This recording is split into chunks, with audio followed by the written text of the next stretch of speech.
Pour la prise en charge d'un patient qui a un cancer du côlon métastatique, donc il y a un diagnostic histologique qui est fait par les pathologistes. Et les pathologistes, en plus, réalisent un certain nombre de coupes des prélèvements tissulaires, des biopsies de la tumeur ou de la pièce si le patient est opéré. Et ces prélèvements sont acheminés au laboratoire et là, nous les prenons en charge.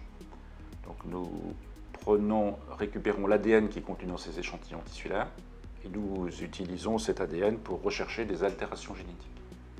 Donc on recherche des altérations génétiques qui ne font pas partie du patrimoine génétique du patient au sens héréditaire du terme, mais qui sont des altérations qui apparaissent pendant le développement d'un tumeur. Et on sait maintenant, c'est vrai pour les cancers coliques, c'est vrai pour beaucoup d'autres types de tumeurs, que certaines altérations, quand elles sont présentes, permettent de prévoir que tel type de traitement ou tel autre type de traitement fonctionnera ou pas.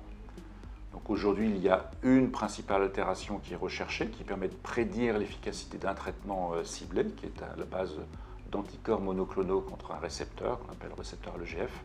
Quand on trouve une mutation, on peut prédire, et en plus on sait expliquer le mécanisme, mais on sait que le patient ne va pas pouvoir bénéficier du traitement, il ne répondra pas au traitement. A l'inverse, s'il n'a pas une de ces altérations, on sait que le traitement pourra être efficace. Donc si le test est négatif, le médecin ou l'oncologue pourra prendre en charge son patient et le traiter avec ces thérapies ciblées. Il arrive dans certains cas de figure qu'il n'y ait plus de tissu tumoral ou qu'il n'y ait pas de tissu tumoral pour plusieurs raisons. Et dans ces cas-là, on a une alternative, une solution de secours qui est ce que l'on appelle la notion de biopsie liquide.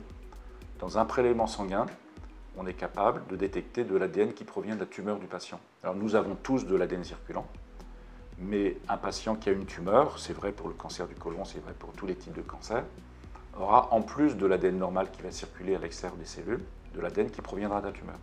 Donc sur un simple prélèvement sanguin, on récupère la phase liquide, on récupère l'ADN et on fait l'analyse moléculaire comme on l'a fait sur un tissu tumoral.